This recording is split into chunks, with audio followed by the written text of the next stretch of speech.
नमस्कार, जय मां भारती। दोस्तों, अगर आपको ये कंटेंट पसंद आ रहा है तो वीडियोस को लाइक कीजिए, शेयर कीजिए और चैनल को सब्सक्राइब जरूर कीजिएगा। सब्सक्राइब करने के बाद बेल आइकन भी जरूर दबाइएगा, जिससे कि आपको भविष्य में आने वाले एपिसोड्स का नोटिफिकेशन मिल सके। पूरे 24 घंटे तक सर्च ऑपरेशन चलाने के बाद भी आईएसआई को 3 भारतीय ऑफिसर्स तो कहीं नहीं मिलते, लेकिन एलओसी के पास एक गांव में एक ख्वाजा जरूर मिल जाता है। और जब ऐसा होता है तो आईएसआई के सामने एक नई समस्या आन खड़ी होती है। आईएसआई को ख्वाजा तो मिल गया था, लेकिन उसका सर नहीं।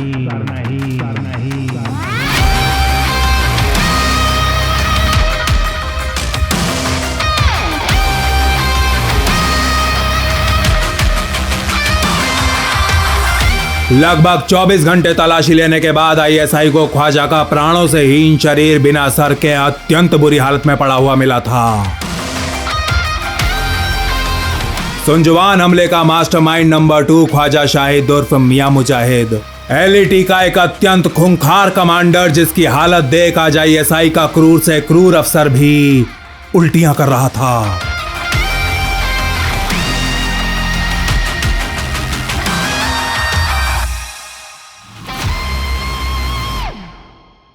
चार नवंबर की सुबह ख्वाजा की पत्नी से बात करने के बाद उसके दोनों गुर्गे यहां से निकल जाते हैं और कोई आधे घंटे ड्राइव करने के बाद नीलम वैली से 10 किलोमीटर दूर स्थित घर के बाहर पहुंचकर रुक जाते हैं। अत्यंत फुर्ती के साथ अपनी गाड़ी से बाहर निकलते हैं। इस घर के दरवाजे पर 5 बार दस्तक देते हैं और कोई 2 मिनट बाद जब घर का दरवाजा खुलता है तो इस घर के अंदर से एजेंट विश्वा बाहर प्रकट होते हैं। ख्वाजा शाहिद के लिए एलईटी में काम करने वाले उसके दोनों साथी कोई और नहीं बल्कि एजेंट विश्वा के एसेट्स बिलाल और तौफीक थे। ख्वाजा के 2 सबसे पुराने वफादार, जिन्हें 2018 में एक मोटी रकम और टर्किश पासपोर्ट्स के बदले आरएनडब्ल्यू में भर्ती किया गया था। श्रीनगर से डिफेक्ट करके पीओके में आए सीआरपीएफ के वो तीनों ऑफिसर्स भी कोई गद्दार नहीं बल्कि आरएनडब्ल्यू के देशभक्त लेकिन अत्यंत खतरनाक एजेंट्स थे। भोले बाबा के भक्त 3 मलंग एजेंट, जिन्हें आईएसआई को चकमा देने के लिए सीआरपीएफ का कवर दिया गया था। अपनी जान हथेली पर रखकर पीओके में घुसने वाले इन तीनों एजेंट्स के कोड नेम थे एजेंट पृथ्वी, वायु और आकाश।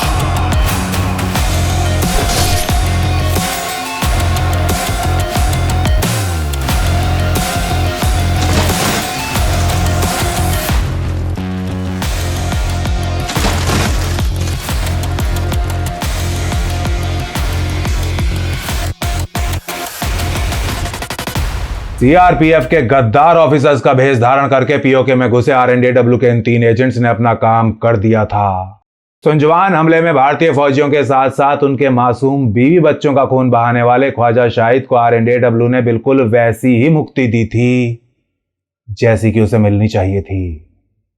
आरएनडब्ल्यू के एजेंट्स को सीआरपीएफ या बीएसएफ के गद्दार ऑफिसर्स का कवर देके पीओके भेजना, यह आइडिया एजेंट विश्वा के दिमाग की उपज था और अपने इस आइडिया को पिछले काफी समय से ऑफिसर बसंत के सामने पिच करते आ रहे थे।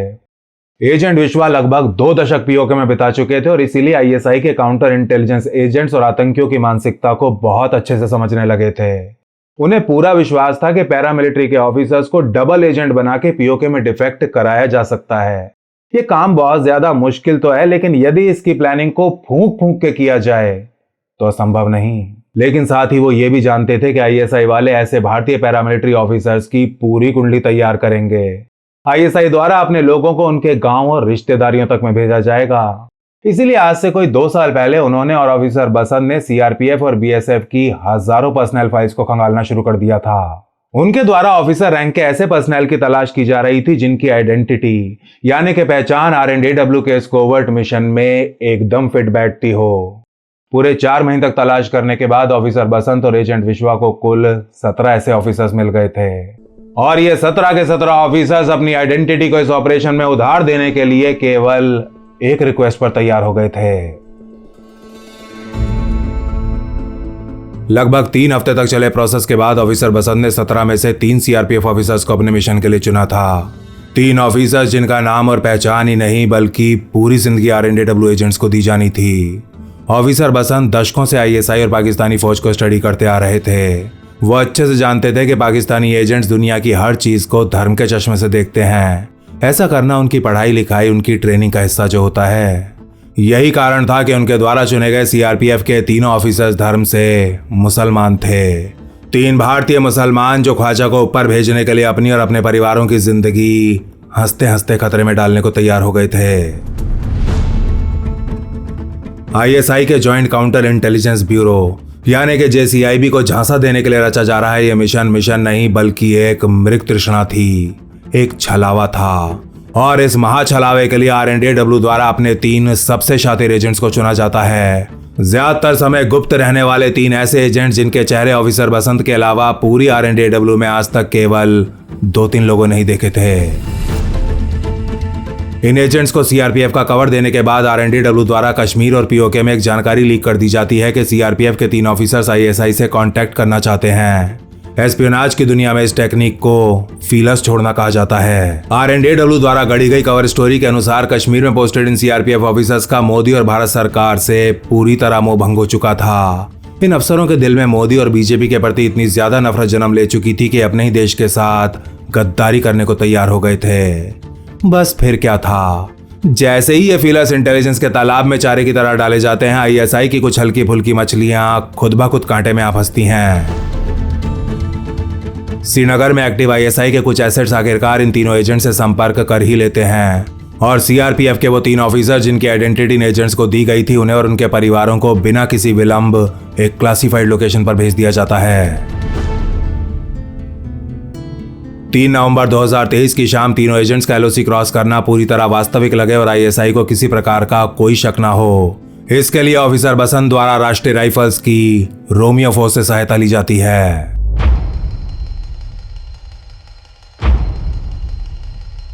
सलोत्री गांव के पास एक पोस्ट पर रोमियो फोर्स द्वारा 5 बंकर्स तैयार किए जाते हैं और सबसे आगे वाले बंकर में एक सूबेदार को तैनात कर दिया जाता है। राष्ट्रीय राइफल्स का एक अत्यंत अनुभवी सूबेदार जिसे एलओसी क्रॉस करते समय तीनों RNDW एजेंट्स के ऊपर अपनी LMG से फायरिंग ओपन करनी थी, लेकिन साथ ही यह भी सुनिश्चित करना था कि उसकी बंदूक से निकलने वाली एक भी गोली गलती से भी किसी एजेंट को न लगे। इसके अलावा गांव के कुछ घरों की छत पर रोमियो फोर्स के स्नाइपर्स को भी पोजीशन किया गया था। स्नाइपर्स जिन्हें एक क्षण के लिए भी तीनों एजेंट्स को अपनी स्कोप के व्यू से ओझल नहीं होने देना था।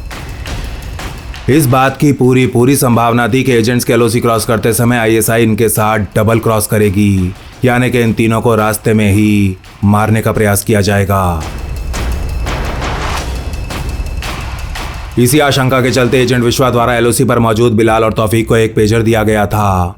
आईएसआई या पाकिस्तानी फौज के इरादों पर किसी भी प्रकार का शक होते ही इस पेजर के ऊपर उन्हें SOS लिख के सेंड का बटन दबाना था और ऐसा होते ही सलोत्री पर बने बाकी 4 बंकर्स और स्नाइपर्स बिना किसी संकोच पाकिस्तानी पोस्ट के ऊपर फायरिंग करने लगते और इसके ठीक 60 सेकंड बाद पाकिस्तान के विरुद्ध भारतीय फौज की आर्टिलरी पोस्ट भी एक्टिवेट हो जाती।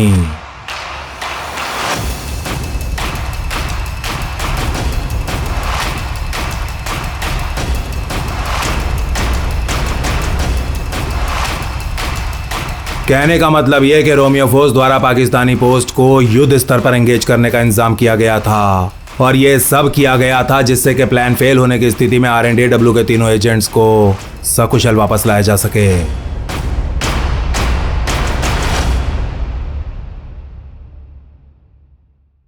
अरे कहां रह गए थे तुम दोनों? चलो अब जल्दी करो, फिर तुम्हें वापस भी निकलना है। एजेंट विश्वा के कहते ही बिलाल और तौफीक अपनी SUV को घर के अंदर लगा देते हैं और इसके ठीक 5 मिनट बाद एजेंट पृथ्वी, वायु और आकाश घर से बाहर निकलते हैं। पिछली शाम पीओके में घुसे RNDW के 3 एजेंट जिनमें से 2 ने अपने हाथों में एक भारी भरकम कालीन पकड़ी हुई थी, कालीन जिसके अंदर ख्वाजा शाहिद और मियां मुजाहिद लिपटा हुआ था। भारत से आए तीनों एजेंट्स कालीन में लिपटे ख्वाजा को एक सफेद टोयोटा हाइलक्स के पीछे डाल देते हैं जिसमें पहले से ही और भी कई कालीन पड़ी हुई थी। इसके बाद एजेंट पृथ्वी और वायु बिलाल के साथ इस मिनी ट्रक में बैठ जाते हैं और एजेंट आकाश तौफीक के साथ एक दूसरी SUV में। इसके साथ जो कुछ भी करना है प्लीज वो जल्दी कर लेना। तुम्हें हर हालत में शाम को 6:45 से पहले अपनी लोकेशन पर पहुंचना है। दूसरी साइड पहुंचने के बाद जब तुम सिग्नल दे दोगे उसके बाद ही बिलाल और तौफीक वहां से निकलेंगे, ठीक है? Keep your eyes open at all times and be very careful. Agent विश्वा की ये बात पूरे ध्यान से सुनने के बाद जैसे ही एजेंट पृथ्वी हमें अपना सर हिलाते हैं, RNDW की दोनों गाड़ियां फुल स्पीड में एलओसी की तरफ दौड़ने लगती हैं।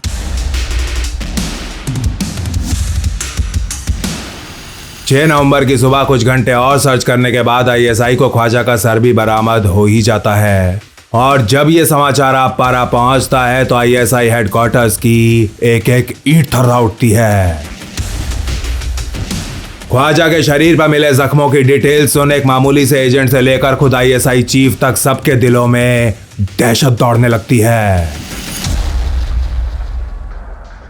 ऐसा पहली बार नहीं हुआ था जब आरएनडीडब्ल्यू ने आईएसआई के किसी गुर्गे को इस दुनिया से मुक्ति दे दी हो, लेकिन ऐसा पहली बार जरूर हुआ था जब आरएनडीडब्ल्यू ने आईएसआई को ट्रैप करके चारों खाने चित करके उसके एक हाई प्रोफाइल एसेट को ठीक उसकी नाक के नीचे से गायब कर दिया था। उसको उसके घर में घुस के उठा लिया था। ख्वाजा के आईएसआई हैंडलर्स जानते थे कि अब आईएसआई और पाकिस्तान फौज में तो उनका करियर पूरी तरह खत्म हो चुका है। उन्हें अच्छे से पता था कि अपनी बची कुछ जिंदगी गुमनामी के अंधेरे में बिताने के अलावा अब उनके पास और कोई रास्ता नहीं है।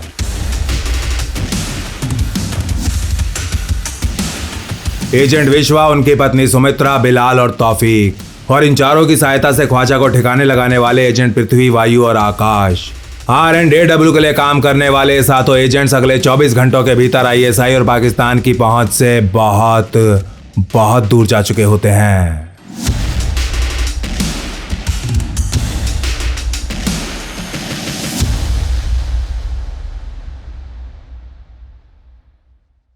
नीलम वैली के लिए बहुत बहुत मुबारक हो सर।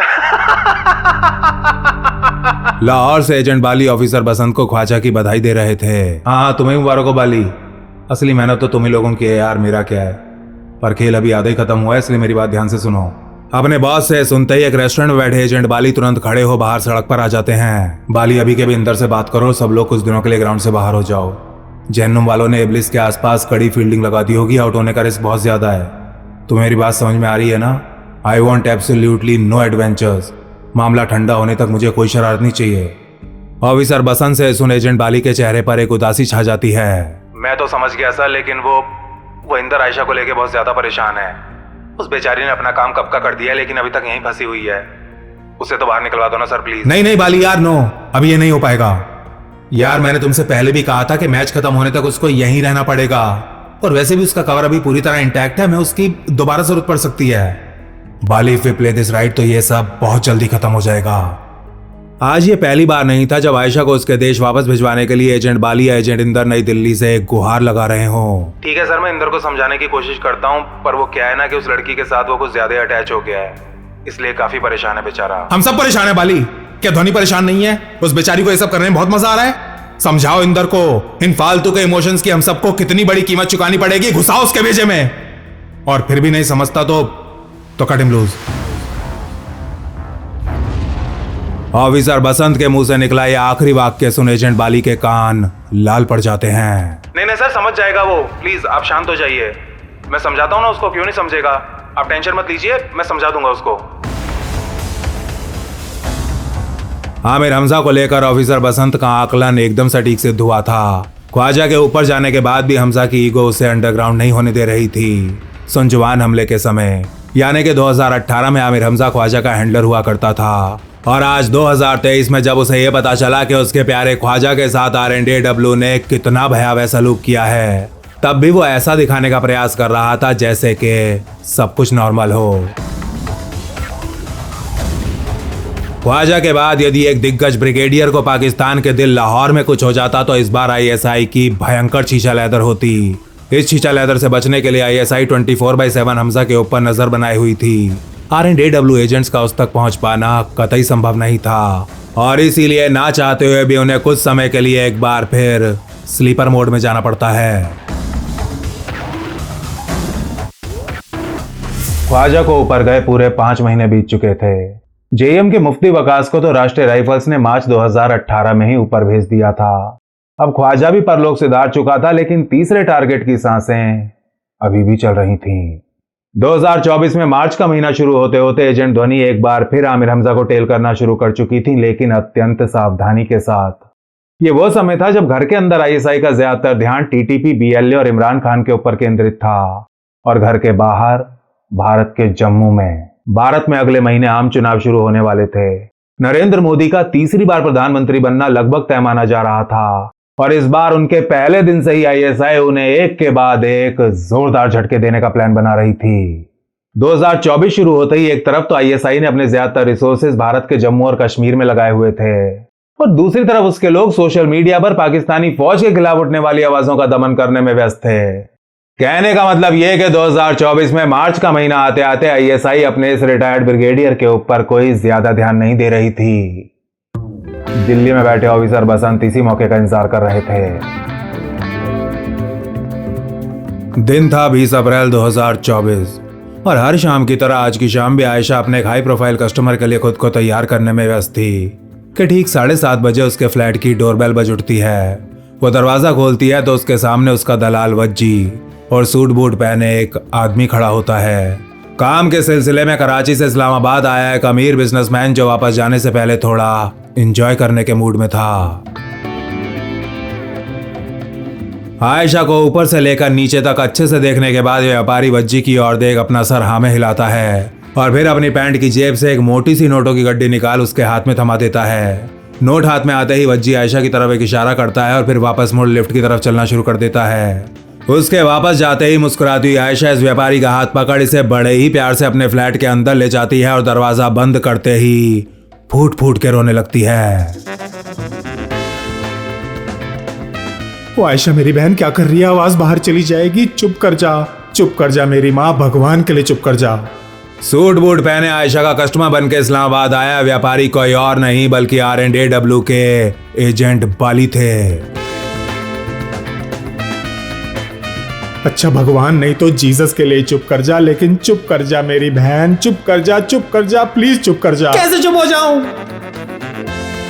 और ज्यादा क्यों चिल्ला रही है? 2 मिनट के लिए चुप तो हो मेरी बहन, तुझे घर वापस ले जाने तो आया हूं, मेरी बात तो सुन।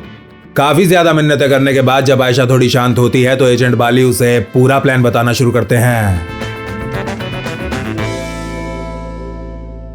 वो सब तो ठीक है बाली भाई, लेकिन ये लोग मुझे यहाँ से कभी नहीं जाने देंगे। अरे तुम उसकी टेंशन मत लो, लाहौर जाके जो काम करना है बस उसके बारे में सोचो। वहां का काम खत्म होते ही इंदर तुम्हें पाकिस्तान से बाहर निकाल देगा, मैं वादा करता हूं तुमसे। अगले दिन की सुबह चाय नाश्ता करने के बाद एजेंट बाली आयशा के दलाल वज्जी को फोन लगाते हैं और इसके कोई 1 घंटे बाद वो भी यहाँ आ जाता है। हाँ बताएं सर, क्या बात करनी थी आपको? सब ठीक है ना, कोई प्रॉब्लम तो नहीं है? अरे नहीं, कोई प्रॉब्लम नहीं है। देखो वज्जी, मैंने तुम्हें इसलिए बुलाया कि भाई ये जो लड़की है ना तुम्हारी, ये मुझे पसंद आ गई है। वो क्या है कि मेरे कुछ बहुत बड़े चाइनीज क्लाइंट्स 1-1.5 महीने के लिए कराची आ रहे हैं। अब तुम तो जानते हो कि चाइनीज औरतों के कितने बड़े शौकीन होते हैं। हाँ भाई, तुम तो इस्लामाबाद के टॉप के दल्ले हो, हर टाइप का आदमी आता है तुम्हारे पास। क्यों?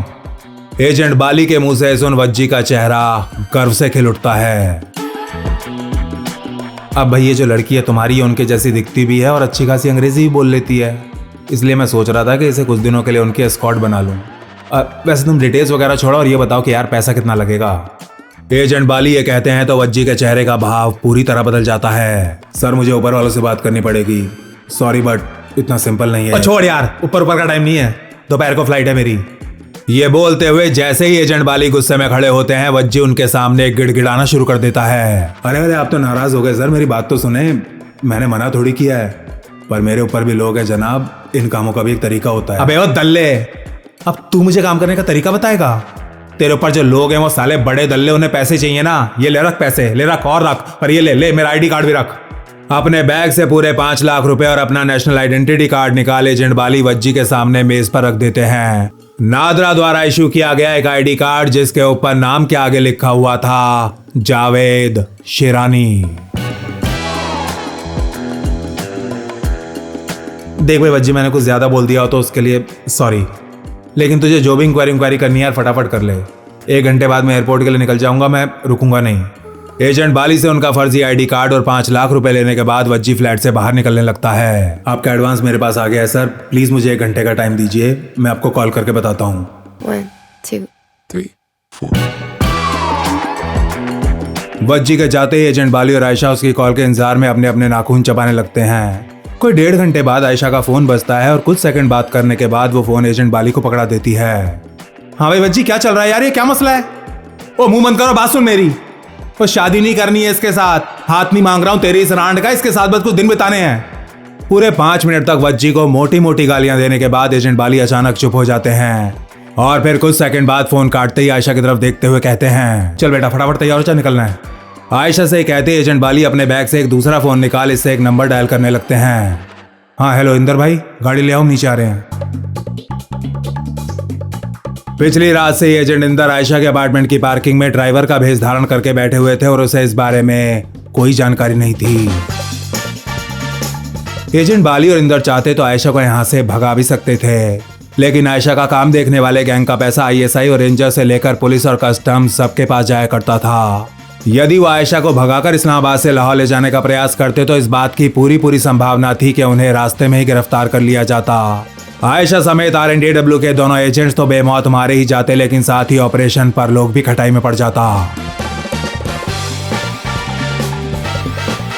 लाहौर आने के 1 हफ्ते बाद एजेंट बाली और इंदर द्वारा आयशा को एक नई पहचान दे दी जाती है। उसे उसके गैंग से सुरक्षित रखने के लिए एजेंट बाली, इंदर और ध्वनि शिफ्ट में उसके साथ रहने लगते हैं।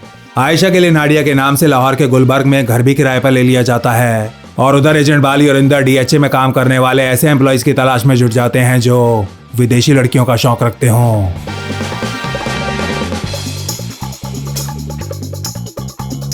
केवल कुछ ही हफ्तों की तलाश के बाद उन्हें ऐसे कई आदमी मिल जाते हैं जो विदेशी लड़की के साथ केवल एक रात गुजारने के लिए कुछ भी करने को तैयार थे। और ऐसे ही एक आदमी का नाम था कासिम सईद खान। 45 वर्ष का पंजाबी DHA के प्रोक्योरमेंट डिपार्टमेंट में काफी ऊंची रैंक पर काम कर रहा था और DHA के डायरेक्टर आमिर हमजा के साथ उसकी हफ्ते में कई बार मीटिंग भी हुआ करती थी।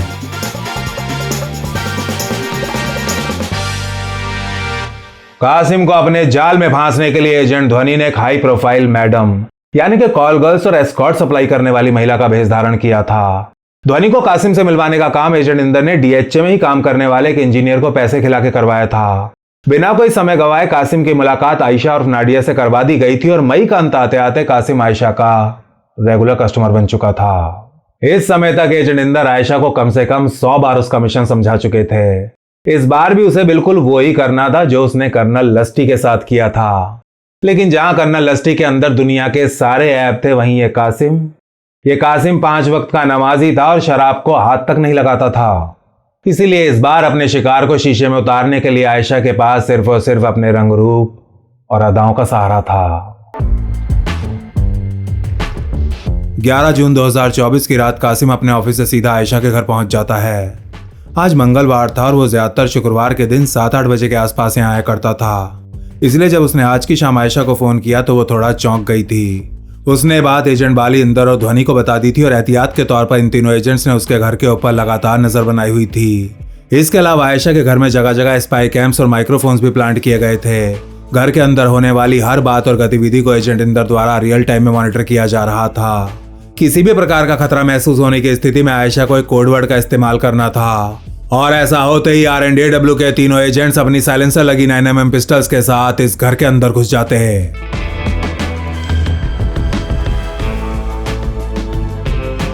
क्या हुआ कासिम, काफी परेशान लग रहे हैं? आज कैसे आना हुआ? आप तो वो फ्राइडे को आते हैं ना? कासिम के गाल पे हाथ रखते हुए आयशा पूछती है तो वो गुस्से के मारे जोर से उसका हाथ झटक देता है। क्यों, बाकी दिन दूसरों से लेंदी है हैं? और कौन कौन आंदा है चिनाल? कासिम के कहते ही आयशा समझ जाती है कि वो उसके लिए पॉसेसिव हो रहा है। इन मर्दों की रग-रग को अच्छे से पहचानने वाली आयशा के साथ ऐसा पहली बार नहीं हो रहा था। क्या हुआ जान, जलन हो रही है? तो क्या करूं, छोड़ दूं ये काम? अच्छा चलो तुम्हारे लिए छोड़ देती हूँ। फिर तुम पालोगे मुझे? हाँ, शादी करोगे मुझसे? अपनी आवाज में प्यार और सख्ती दोनों एक साथ ली आयशा कहती है तो कासिम बिल्कुल शांत हो अपना सर नीचे झुका लेता है। आयशा अच्छे से जानती थी कि ऐसी स्थिति में रबड़ को कितना लंबा खींचना चाहिए। जान, ये अपने तीखे तेवर ना घर जाके अपनी बेगम जान को दिखाना, जिनके नाम के पीछे सईद लगा हुआ है। लाओ पाँव इधर लाओ, आपके जूते उतार देती हूँ। ये कहते हुए आयशा कासिम की टांगे अपनी जांघों के ऊपर रख उसके जूते उतारना शुरू कर देती है। वो सारी यार नाडिया, बस थोड़ा काम का प्रेशर है और अगले हफ्ते तो ईद की छुट्टियां नहीं थे, काफी सारे काम पेंडिंग है ने। अगले जो महीनों नहीं आ पाऊंगा, ऐस करके आज आ गया यार, और कुछ नहीं। आधेड़ उम्र के इस आदमी को यूं बच्चों से शक्ल बनाते देख आयशा की हंसी निकल जाती है। अरे बाबा, तो मैंने कब मना किया है? आप रोज आया करो। आप कल भी आना, परसों भी आना, जब आपका मन करे आप आ जाया करो। वैसे भी जब से आप आने लगे हो यहाँ और कोई नहीं आता। आपके सर की कसम खा के कह रही हूँ कासिम जान।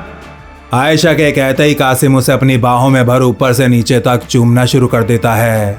देखते ही देखते दोनों के कपड़े जमीन पर पड़े होते हैं और कोई 15 मिनट बाद कासिम सईद नामक डीएचए का सीनियर एग्जीक्यूटिव किसी थके हुए सुअर की तरह जोर जोर से खर्राटे मार रहा होता है। कासिम के नींद में डूबने के बाद आयशा थोड़ी देर इंतजार करती है और फिर बिना कोई आवाज किए उसके आईफोन को अनलॉक करने का प्रयास करने लगती है, लेकिन उसके फोन में टच आईडी लगा हुआ था। इंदर भाईजान, इसके फोन में तो बायोमेट्रिक लगा हुआ है, क्या करूं जल्दी बताएं। अपने ड्राइंग रूम में रखे एक फ्लावर वाज के पास जा आयशा धीरे से कहती है तो ठीक 5 सेकंड बाद उसका फोन वाइब्रेट करने लगता है। आयशा मुझे 5 मिनट दें, मैं अभी कुछ करता हूँ।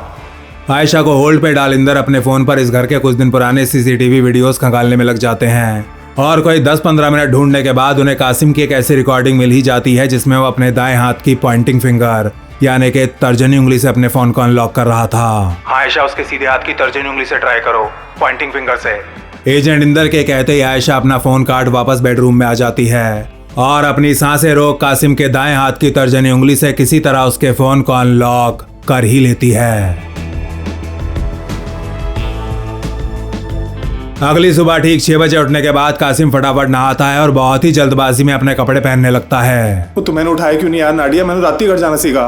क्या कह रहे हो जान, उठाया था, बहुत बार उठाया था, लेकिन आप तो खुले सांड की तरह बेहोश पड़े हुए थे। मजाक सूझ रहा है तेनू, है मजाक सूझ रहा है। चल अभी चलता है, इतने बाद मिलांगा।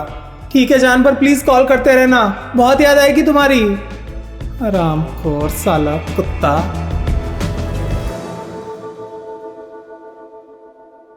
कासिम के जाने के ठीक 1 घंटे बाद एजेंट बाली, इंदर और धोनी भी यहाँ पहुंच जाते हैं। एजेंट धोनी सबके लिए चाय बनाकर ले आती हैं और फिर चाय की चुस्कियां लेते हुए आयशा उनके सामने अपना फोन रख देती है। उसका 50 मेगापिक्सल कैमरा वाला फोन जिससे उसने कल रात ही कासिम की ईमेल्स और चैट्स को कैप्चर किया था। आयशा के फोन को अपने हाथ में ले एजेंट बाली उन फोटोज को स्वाइप करने लगते हैं और 5 मिनट बाद उनकी उंगलियां और आंखें अचानक फ्रीज हो जाती हैं।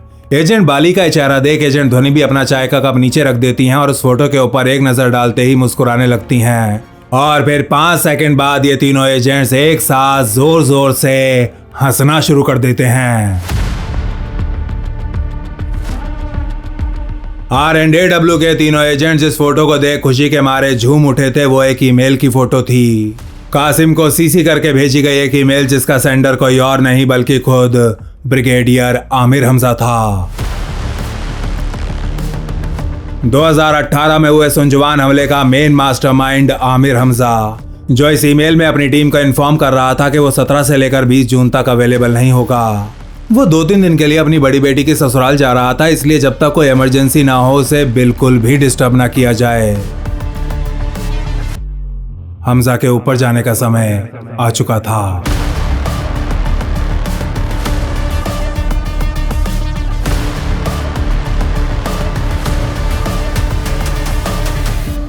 हाँ बाली, क्या अपडेट है?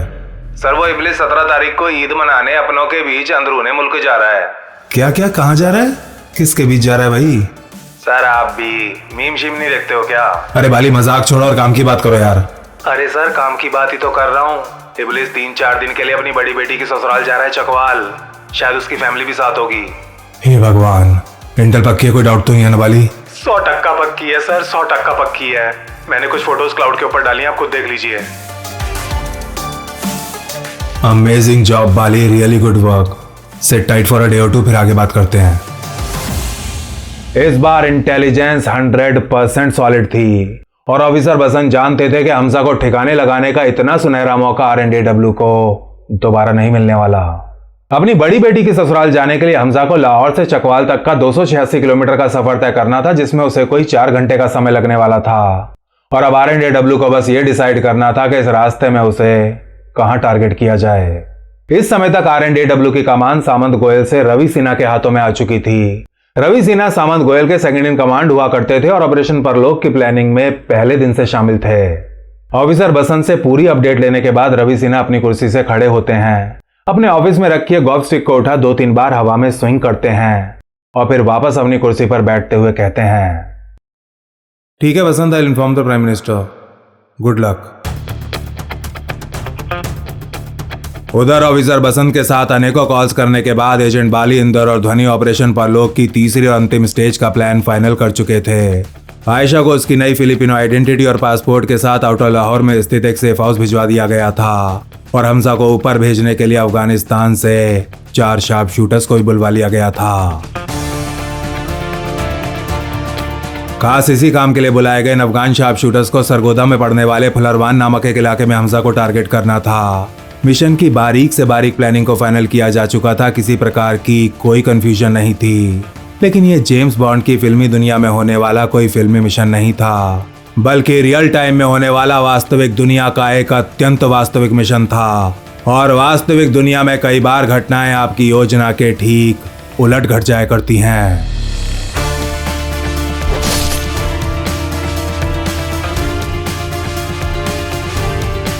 एजेंट बाली और एजेंट ध्वनि 16 जून की रात से ही डीएचए के बाहर घात लगाए बैठे थे। एक ऑल्टो गाड़ी में बैठे इन दोनों एजेंट्स को हमजा की गाड़ी के डीएचए से बाहर निकलते ही उसे टेल करना था और फुलरवान के पास पहले से मौजूद अपने शार्प शूटर्स के साथ कोऑर्डिनेट भी। इस समय तक एजेंट इंदर लाहौर के बाहरी इलाके में एक नया सेफ हाउस बना चुके थे, जहां से उन्हें फील्ड में मौजूद अपने साथी एजेंट्स को हर प्रकार की इलेक्ट्रॉनिक और लॉजिस्टिक सहायता देनी थी।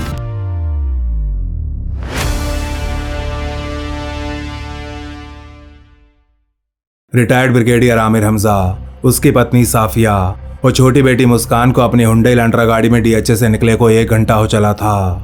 सब कुछ प्लान के अनुसार ही जा रहा था कि तभी अचानक एजेंट बाली और ध्वनि के हाथ पैर फूल जाते हैं। या अल्लाह, ये कहाँ जा रहा है? ये मुरीद की तरफ जा रहा है क्या?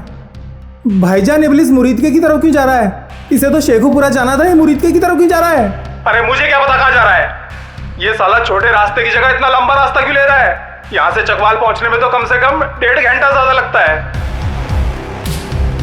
एजेंट इंदर से सुन एजेंट बाली अपने दिमाग के घोड़े दौड़ाने लगते हैं कि तभी एजेंट ध्वनि का चेहरा सफेद पड़ जाता है, बिल्कुल उस छोटे बच्चे की तरह जिससे अभी अभी कोई बहुत बड़ी गलती हुई हो। क्या हुआ ध्वनि, अब तुमको क्या हो गया?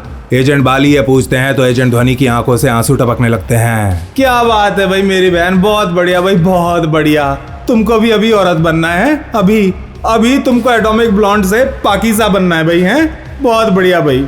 अपने आंसू पहुंचते हुए एजेंट ध्वनि किसी तरह खुद को संभालती हैं और फिर हकलाना शुरू कर देती हैं। भाईजान, मेरे दिमाग से पूरी तरह निकल गया था। इब्लिस का एक छोटा भाई भी है भाईजान, वो झेलम में रहता है। इब्लिस शायद वहीं जा रहा है। तो ध्वनि, आप इतनी बड़ी बात कैसे मिस कर सकती हैं? फोन पर एजेंट इंदर ये कहते हैं तो एजेंट बाली उन्हें बीच में ही टोक देते हैं। वो छोड़ो इंदर, अब इन सब बातों का टाइम नहीं है। तुम ये बताओ कि अब करना क्या है? बाली भाई 10 मिनट दे, मैं कोई तोड़ निकालता हूँ। और ध्वनि, आप मेहरबानी करके इब्लिस के भाई की डिटेल भेज दें फटाफट। आमिर हमजा का छोटा भाई मोहम्मद अयूब झेलम के पिंड दादन खान में रहता था और वहाँ के कॉमर्स कॉलेज का प्रिंसिपल था। इस बात की पूरी संभावना थी कि हमजा पहले उसी के पास जा रहा था और फिर वहां से अपनी बेटी के पास चकवाल जाने वाला था। इस नई समीकरण ने पूरी प्लानिंग के ऊपर पानी फेर दिया था। RNDW के 4 अफगानी एसेट्स फुलरवान में घात लगाए हमजा का इंतजार कर रहे थे, यानी कि इस समय वो झेलम से लगभग 110 किलोमीटर दूर थे। बाली भाई अपने बंदों से कहें कि वो अभी के अभी फुल स्पीड में झेलम के लिए निकल जाएं। आपको हमजा को वहां पहुंचने में कोई 3 घंटे का टाइम लगेगा और हमारे बंदों को 2-2.25 घंटे का। अगर वो अभी निकले तो आप लोगों से 1 घंटे पहले पिंड दादन पहुंच जाएंगे। एजेंट इंदर का नया प्लान सुनते ही एजेंट ध्वनि थोड़ा परेशान हो जाती हैं। लेकिन भाईजान, वो लोग बाइक पर हैं और उनके पास सामान भी है। रास्ते में कोई गड़बड़ हो गई तो? अब इतना चांस तो लेना ही पड़ेगा ना ध्वनि, और इससे अच्छा आइडिया है किसी के पास तो आप मुझे बता दें। और वैसे भी आज ईद का पहला दिन है और ज्यादातर रास्ता गांव देहात का है। आप प्लीज टाइम वेस्ट ना करें और अभी उन्हें ऑर्डर दें। एजेंट ध्वनि से अपना नया ऑर्डर मिलता ही फुलरवान के पास एक ढाबे पर बैठे चारों शूटर सबसे पहले अपनी बाइक्स में पेट्रोल डलवाते हैं और फिर हथियारों को अच्छे से अपने कंबल के नीचे दबा तुरंत झेलम के लिए निकल जाते हैं। और इधर एजेंट बाली और ध्वनि एक सुरक्षित दूरी बनाए हमजा को टेल करते रहते हैं। हेलो मैडम, हम लोग वहाँ पहुँचने वाला है, आप लोग कहाँ हैं? 4 शूटर्स में से एक अपने फोन पर यह कहता है तो एजेंट बाली और ध्वनि की सांसें एक बार फिर से थोड़ा नॉर्मल हो जाती हैं। हम लोग तो अभी गुजरात में ही हैं। आप लोग एक काम करें, कोई अच्छी जगह देख के आराम फरमाएं। जिस हिसाब से गाड़ी चला रहा है, हमें कम से कम 1 घंटा तो लगेगा ही लगेगा। शूटर्स को अपडेट करने के बाद ध्वनि एजेंट इंदर से बात करने लगती हैं, जो लगातार उनके साथ फोन पर जुड़े हुए थे। इंदर भाई, कुर्बानी के लिए कोई लोकेशन समझ आई या नहीं? हाँ धोनी आपा, मुझे 5 मिनट दे, मैं अभी आपको कोऑर्डिनेट भेज रहा हूँ। दोपहर के 12:30 बजे तक अपनी बीवी और बेटी के साथ आमिर हमजा पिंड दादन खान में अपने भाई अयूब के घर पहुंच जाता है। पहले से ही एक और आदमी के साथ अपने घर के बाहर खड़ा अयूब अपने भाई भाभी और भतीजी को रिसीव करता है और फिर सब बातें करते हुए घर के अंदर चले जाते हैं। अभी अयूब के साथ इतना लंबा चौड़ा बंदा कौन है? जहन्नुम का आदमी तो नहीं है? ध्वनि के फोन से मिल रही तस्वीरों को अपने लैपटॉप पर देख रहे एजेंट इंदर ये पूछते हैं तो एजेंट बाली और ध्वनि एक दूसरे का मुंह ताकने लगते हैं। नहीं नहीं इंदर, मुझे नहीं लगता। अगर ये जहनुम का कुत्ता होता तो इब्लिस की बीवी और बेटी से ऐसे कभी नहीं मिलता। हो ना हो ये जरूर कोई हमजा का रिश्तेदार है, फैमिली वाला है। अपने भाई के घर कोई 1.5 घंटा बिताने के बाद हमजा का परिवार बाहर निकलता है और एक एक कर गाड़ी में बैठने लगता है। इब्लिस बाहर आ रहा है भाईजान, इब्लिस बाहर आ रहा है। एजेंट ध्वनि का मैसेज मिलते ही सेफ हाउस में बैठे एजेंट इंदर की कमर अपने आप सीधी हो जाती है और उधर पिंड दादन के बाहर एक ढाबे पर आराम कर रहे चारों शूटर्स भी अपनी चारपाई से खड़े हो जाते हैं। ओह शिट, रुक जाएं, एक बाइक भी बाहर आ रही है। एजेंट ध्वनि से सुनते ही चारों शूटर्स के पैर खुद ब खुद रुक जाते हैं। या अल्लाह, या अयूब और वो दूसरा आदमी भी इब्लिस के पीछे जा रहे हैं। पिछले कुछ घंटों के दौरान ऑपरेशन परलोक में खतरे का निशान काफी ज्यादा ऊपर जा चुका था। ध्वनि, हमारे पास कोई चॉइस नहीं, हम पीछे नहीं हट सकते, जो होगा देखा जाएगा। एजेंट बाली ये कहते हैं तो फोन पर उनकी बातें सुन रहे एजेंट इंदर बीच में ही बोल पड़ते हैं। पीछे हटने की बात नहीं है भाईजान, लेकिन एक बार हवेली से कंफर्म तो कर लें। क्या पता इन दोनों बंदों के पास सामान हो सकता है इब्लिस ने इन्हें सिक्योरिटी के लिए अपने साथ लिया हो। भाईजान ये 2 बंदे हमारा सारा खेल बिगाड़ सकते हैं, एक बार हवेली से कंफर्म कर लें, हम सबके लिए ठीक रहेगा। इंदर भाई ठीक कह रहे हैं बाली भाई, प्लीज एक बार हवेली से पूछ लें। ध्वनि और इंदर को एक दूसरे के साथ सुर मिलाते देख एजेंट बाली थोड़ा दुविधा में पड़ जाते हैं और अपने गले में लटके महाकाल के लॉकेट को कस के पकड़ लेते हैं। कोई 10-15 सेकंड के लिए अपनी आंखें बंद कर लेते हैं और फिर अचानक अपनी कमर सीधी करते हुए कहते हैं, नहीं, मैं हवेली को कॉल नहीं करूंगा।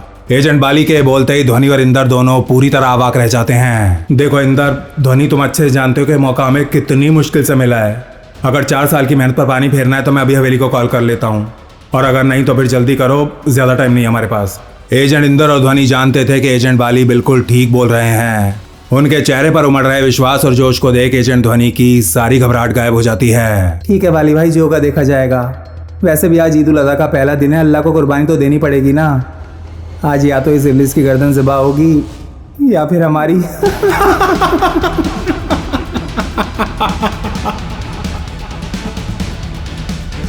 एजेंट बाली और ध्वनि को यूं दीवानों की तरह हंसते हुए सुन सेफ हाउस में बैठे एजेंट इंदर भी चिल्लाना शुरू कर देते हैं। बाली भाई, अब हमारी बहन ने बोल ही दिया है तो इन दोनों हरामियों को भी देख लेंगे, आप आगे बढ़े। इंदर के बोलते ही एजेंट बाली सबसे पहले ध्वनि की तरफ देख हल्का सा मुस्कुराते हैं और फिर अपनी सीट बेल्ट ठीक करते हुए अपनी गाड़ी को दौड़ाना शुरू कर देते हैं।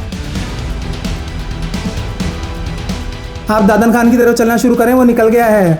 लीला मोटरवे से पहले उसे दबोचना है। आई रिपीट, मोटरवे चढ़ने से पहले उसे दबोचना है। एजेंट ध्वनि से मैसेज मिलते ही खेवड़ा रोड पर मौजूद चारों अफगान शूटर्स फुल स्पीड में अपनी बाइक दौड़ाने लगते हैं। इस समय स्थिति ये थी कि हमजा और उसका परिवार अपनी हुंडई इलांट्रा में दादन खान से लीला इंटरचेंज की तरफ जा रहे थे। उसका भाई अयूब और वो दूसरा आदमी एक बाइक पर उसे फॉलो कर रहे थे। एजेंट बाली और ध्वनि कुछ दूरी बना अपनी ऑल्टो में टेल कर रहे थे और RNW के वो चारों बाइक सवार उल्टी दिशा से इन सब की तरफ आ रहे थे।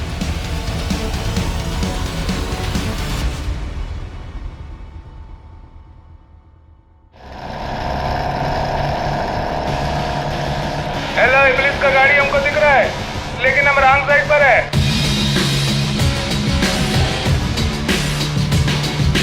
पिंड दादन खान से लीला इंटरचेंज की तरफ जाने वाली रोड पर पहुंच एक शूटर ये अपडेट देता है तो एजेंट बाली फटाक से उत्तर देते हैं, इब्लिस की गाड़ी को क्रॉस करके यू टर्न लो और पीछे से आना। फिर से बोल रहा हूँ, पीछे से आना, सामने से नहीं। हम लोग तुम्हारे पीछे ही होंगे। ये सुनते ही RNW के चारों शूटर्स अपनी बाइक्स को 80-90 की रफ्तार से दौड़ाने लगते हैं और 2 मिनट बाद रोड की दूसरी तरफ चल रही हमजा की गाड़ी के सामने पहुंचते ही अपनी स्पीड अचानक कम कर देते हैं। एक क्षण के लिए उसके चेहरे को गौर से देखते हैं और फिर अपनी बाइक के एक्सेलेरेटर को घुमा सीधा निकल जाते हैं। कोई 500 मीटर आगे जाने के बाद इन शूटर्स को रोड पर एक कट दिखाई देता है और ये यू टर्न ले अयूब की बाइक के पीछे आ जाते हैं।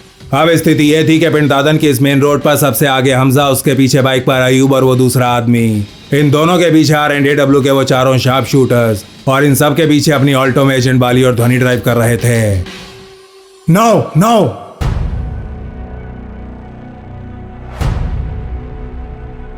एजेंट बाली की आवाज कान में पड़ते ही बाइक चला रहे एसेट हमजा की गाड़ी को बाईं तरफ से ओवरटेक कर रोकने का प्रयास करते हैं। इन दोनों के ऊपर नजर पड़ते ही हमजा समझ जाता है कि कुछ तो गड़बड़ जरूर है। वो अपनी गाड़ी को भगाने का प्रयास करता है लेकिन ऐसा कर नहीं पाता।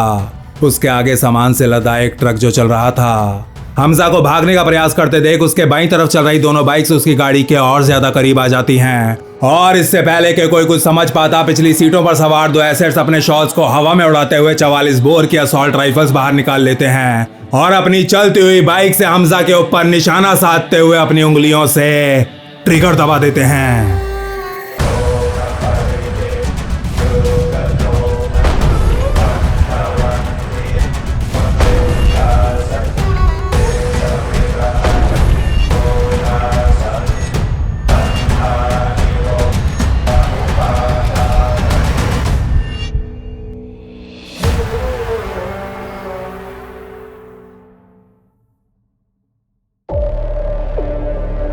साढ़े 400 आरपीएम की रफ्तार से फायरिंग करने वाली इन दोनों राइफल्स के केवल एक ही बस्ट में हमजा की गाड़ी डिवाइडर से टकराकर रुक जाती है।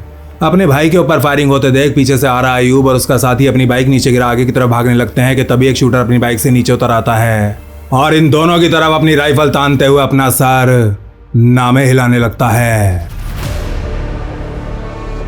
44 बोर वाली इस ऑटोमेटिक राइफल की नली में झांकते ही अयूब और उसका साथी डर के मारे अपनी जगह पर जम जाते हैं और इतने में दूसरे वाला शूटर भी अपनी बाइक से नीचे उतर आता है। बड़े ही आराम से टहलते हुए हमजा की गाड़ी के पास जाता है और फिर चकनाचूर हो चुकी खिड़की से अपना हाथ अंदर डाल हमजा की सांसें चेक करने लगता है जो अब तक पूरी तरह ठंडी पड़ चुकी थीं। 2018 में भारत के निहत्थे फौजियों, मासूम महिलाओं और नवजात बच्चों के ऊपर नींद में गोलियां चलवाने वाले आईएसआई के इस ब्रिगेडियर को आखिरकार आरएनडीडब्ल्यू ने जहन्नुम पहुंचा ही दिया था।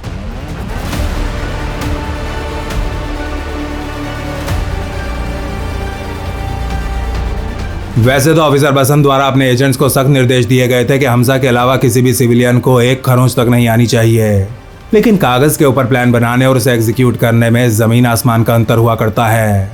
उनके द्वारा चलाई गई गोलियां सिर्फ हमजा को ही लगें इसके लिए शूटर्स ने उसकी गाड़ी को रुकवाने का प्रयास तो किया था लेकिन वो इसमें सफल नहीं हो पाए थे। इसीलिए जब इन दोनों ने चलती बाइक से चलते हुए टारगेट के ऊपर फायरिंग की तो कुछ गोलियां हमजा की पत्नी और बेटी को भी जा लगी थीं, लेकिन भाग्यवश इन दोनों की ही चोटें बिल्कुल भी गंभीर नहीं थीं। पहली गोली चलने के ठीक 3 मिनट बाद ये दोनों शूटर्स अपनी बाइक्स पर बैठ यहां से गायब हो जाते हैं और इससे पहले के रोड के दोनों तरफ ट्रैफिक जैम लगता घटना स्थल से कोई 300 मीटर पीछे खड़े एजेंट बाली और ध्वनि भी यू टर्न मार फुल स्पीड में यहां से निकल जाते हैं।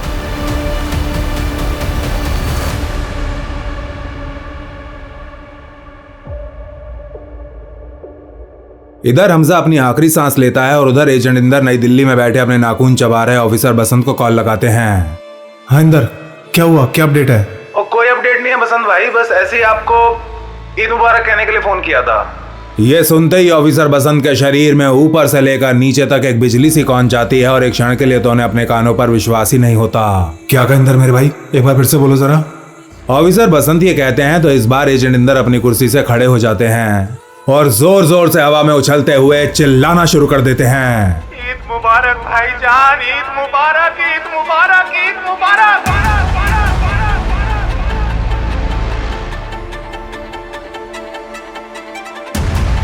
ईद मुबारक इस मिशन के लिए निर्धारित किया गया एक कोड था, कोड जिसका मतलब था मिशन अकम्प्लिश्ड।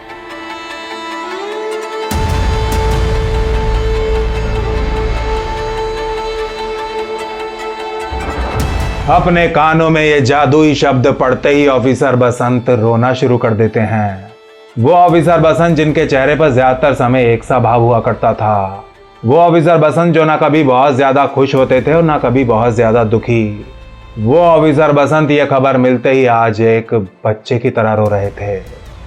11 फरवरी 2018 की उस सुबह सुंजवान कैंप से बाहर निकाले जा रहे भारतीय फौजियों के पार्थिव शरीर, बुरी तरह घायल हुए, दर्द के मारे तड़प रहे छोटे छोटे मासूम बच्चे और अपने इन बच्चों को देख रोती बिलखती महिलाएं जिन्हें खुद भी गोलियां लगी थीं। इस अलौकिक क्षण में ऑफिसर बसंत की आंखों के सामने उन सब के चेहरे प्रकट हो रहे थे। तुम्हें भी ईद मुबारक मेरे भाई, बहुत बहुत ईद मुबारक। अब आगे क्या करना है तुम्हें सब पता है। बाली और ध्वनि के वहां पहुंचते ही अपने काम पर लग जाओ। इंदर, तुम्हारा असली काम अब शुरू होगा, so be smart and be careful. Inder से कहने के बाद ऑफिसर बसंत सबसे पहला फोन अपने बॉस और R&D के चीफ रवि सिन्हा को लगाते हैं। We have done it sir, we have done it. Well done Basant, phenomenal job. I will inform the NSA right away. इसके बाद रवि सिन्हा ये जानकारी सबसे पहले NSA अजीत डोवल को देते हैं, जो पहले दिन से ऑपरेशन पर लोग को मॉनिटर कर रहे थे। अजीत डोवल द्वारा ये समाचार विदेश मंत्री S जयशंकर और प्रधानमंत्री नरेंद्र मोदी को दिया जाता है, जिन्होंने अभी 3 दिन पहले ही अपना तीसरा कार्यकाल शुरू किया था। मैं नरेंद्र दामोदर दास मोदी आज 2024 में देश की वित्त मंत्री निर्मला सीतारमण को जब यह समाचार मिलता है तो उनकी आंखों के सामने भी फरवरी 2018 के वो दर्दनाक दृश्य उभरने लगते हैं। निर्मला सीतारमण जो 2018 में सुंजवान हमले के समय देश की रक्षा मंत्री हुआ करती थीं।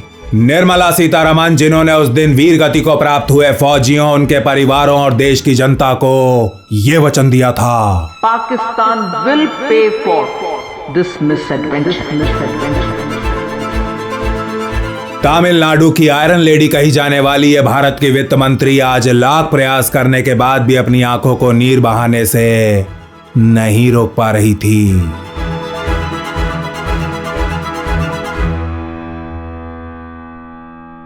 शाम के 6 बजे तक एजेंट बाली और ध्वनि भी एजेंट इंदर के पास R&D के सेफ हाउस पर पहुंच जाते हैं। सुबह से भूखे प्यासे काम पर लगे हुए एजेंट्स आज कई दिनों के बाद एक दूसरे के साथ हंसते खेलते हुए खाना खाते हैं और फिर आयशा को सुरक्षित पाकिस्तान से बाहर निकालने के लिए अपने अगले काम पर लग जाते हैं। पिछली 2 रातों से आयशा लाहौर के एक होटल में रुकी हुई थी, जो अल्लामा इकबाल एयरपोर्ट से मात्र कुछ ही मिनट की दूरी पर था। एजेंट इंदर द्वारा उसके लिए लाहौर से मनीला जाने वाली थाई एयरवेज का बिजनेस क्लास टिकट बुक कराया गया था, जिसे आज की रात 11:45 पर टेक ऑफ करना था। आयशा का टिकट, कुछ डॉलर्स और एक गन अपने बैग में डाल एजेंट इंदर उस होटल के लिए निकल पड़ते हैं। अपने दिल में अपार खुशी और आंखों में नमी लिए एजेंट इंदर लाहौर के अस्करी 10 नामक इलाके की तरफ बढ़ रहे थे, जहां आयशा पिछली 2 रातों से रुकी हुई थी। उसे सेफ रखने के लिए R&D के एजेंट्स द्वारा उसकी लोकेशन को लगातार चेंज किया जा रहा था। लगभग 8 बजे एजेंट इंदर की गाड़ी उस होटल की पार्किंग में पहुंच जाती है और जब 7वें फ्लोर पर पहुंच वो आयशा के दरवाजे पर दस्तक देते हैं तो उसका दरवाजा नहीं खुलता। कई बार और नॉक करने के बाद भी जब अंदर से कोई आवाज नहीं आती तो इंदर अपना फोन निकाल आयशा को कॉल करने लगते हैं, लेकिन इससे पहले कि वो कॉल का बटन दबा पाते कमरे का दरवाजा आखिर खुल ही जाता है और जब ऐसा होता है तो उनके सामने आयशा नहीं बल्कि उसका लंबा चौड़ा दलाल वज्जी खड़ा होता है। इस्लामाबाद में आयशा का काम देखने वाला वज्जी, जो पाकिस्तान में चमड़ी का धंधा करने वाले एक सबसे कुख्यात गैंग का मेंबर था।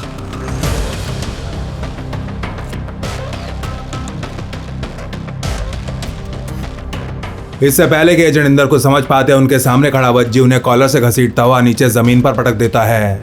उनके हाथ से उनका बैग और फोन नीचे गिर जाते हैं और तभी उनकी नजर सामने बेड के ऊपर अत्यंत बुरी हालत में बैठी आयशा के ऊपर पड़ती है।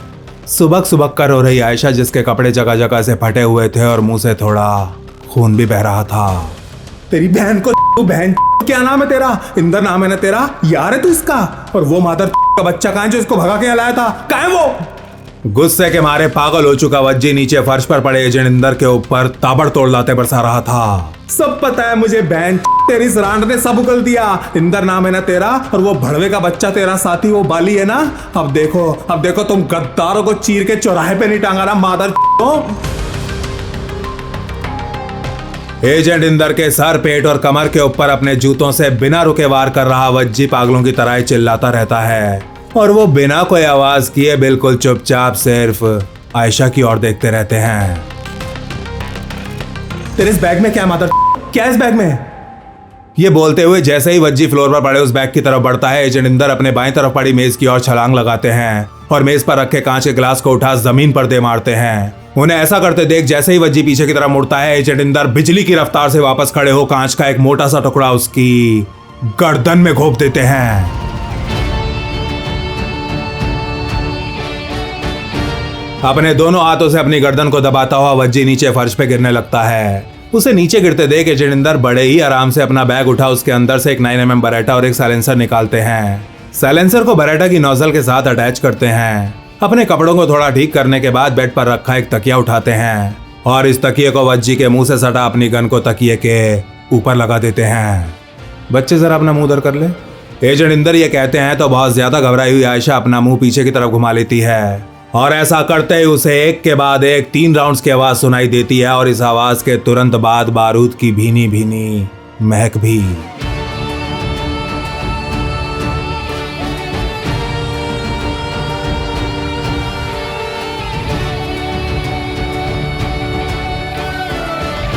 बज्जी के ऊपर जाते ही आयशा एजेंट इंदर से लिपट फूट फूट के रोना शुरू कर देती है। अरे बस बच्चे बस, अब कोई टेंशन नहीं है। चलो फटाफट अपने कपड़े चेंज कर लो और हाँ अच्छे से मेकअप भी कर लेना, चोट का कोई निशान दिखना नहीं चाहिए। एजेंट इंदर के कहते ही आयशा बाथरूम में चली जाती है और वो खुद वज्जी की बॉडी को अलमारी में डाल कमरे में रखी एक एक चीज को साफ करने में लग जाते हैं। लगभग 9 बजे आयशा के कमरे को लॉक कर एजेंट इंदर दरवाजे पर डू नॉट डिस्टर्ब का साइन टांगते हैं और फिर आयशा के साथ अपनी गाड़ी में बैठ एयरपोर्ट के लिए निकल पड़ते हैं। ये मेरी तरफ से तुम्हारे लिए एक छोटा सा गिफ्ट है बच्चे।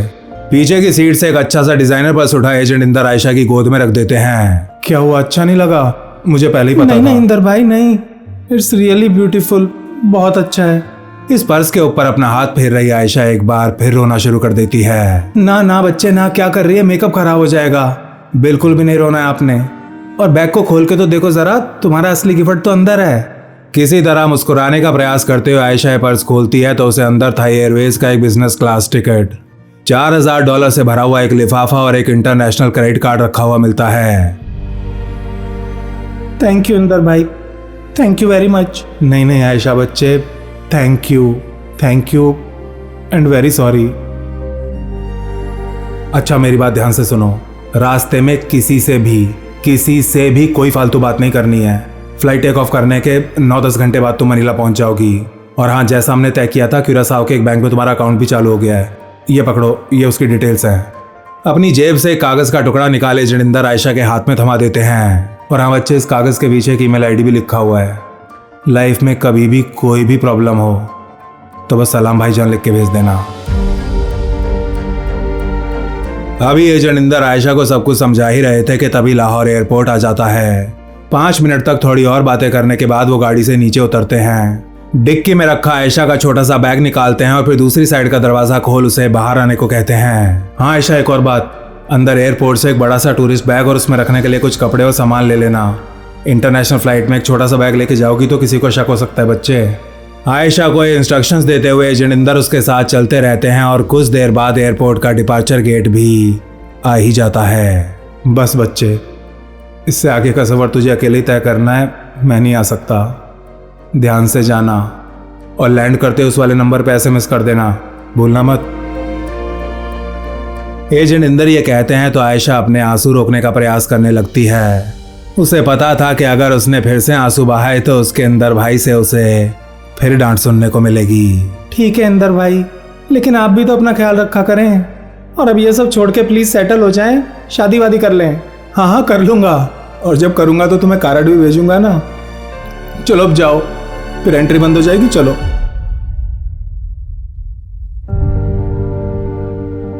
एजेंट इंदर को एक आखिरी बार बाय बोल आयशा उनसे अपना बैग लेती है और डिपार्चर गेट की तरफ चलना शुरू कर देती है। और गेट के पास पहुंच एक आखिरी बार अपने इंदर भाई को बाय बोलने के लिए पीछे मुड़ती है तो उसे कोई दिखाई नहीं देता।